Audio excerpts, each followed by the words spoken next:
ఇంతవరకు నగదు లావాదేవీలకు అలవాటు పడ్డ ప్రజల్ని డిజిటల్ పేమెంట్స్ వైపు మళ్లించాలని కేంద్ర సర్కార్ ప్రయత్నాలు మొదలుపెట్టింది. దేశంలో డిజిటల్ చెల్లింపుల్ని ప్రోత్సహించడానికి చురుగ్గా ప్రణాళికలు రచిస్తోంది.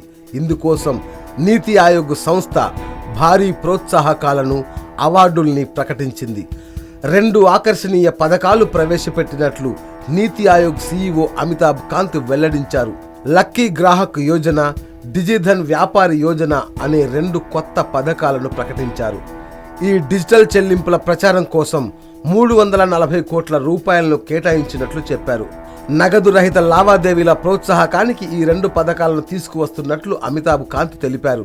ఈ నెల 25 నుంచే ఈ 2 పథకాలు అమలు చేయనున్నట్లు చెప్పారు. ఈ పథకాలు 100 రోజుల పాటు అమల్లో ఉంటాయని ఆయన చెప్పారు. లక్కీ గ్రాహక్ యోజన కింద రోజు 15,000 మంది వినియోగదారులను ఎంపిక చేసి బహుమతులు అందిస్తామని చెప్పారు. డిజిధన్ వ్యాపారి యోజన కింద వారానికి 7,000 మంది వ్యాపారస్తులను ఎంపిక చేసి వారికి బహుమతులు అందిస్తారు. అయితే ప్రైవేటు వ్యాలెట్ల చెల్లింపులకు ఈ ప్రోత్సాహకాలు వర్తించవని ఆయన స్పష్టం చేశారు. 50,000 నుంచి 3,000 లోపు ఆన్లైన్ లావాదేవీలకు ఈ బహుమతులు వర్తిస్తాయి. లక్కీ డ్రా ద్వారా ఎంపిక చేసిన విజేతలకు ఏప్రిల్ 14, 2017న ఈ మెగా బహుమతులను ప్రదానం చేయనున్నారు. YoYo news, Hyderabad.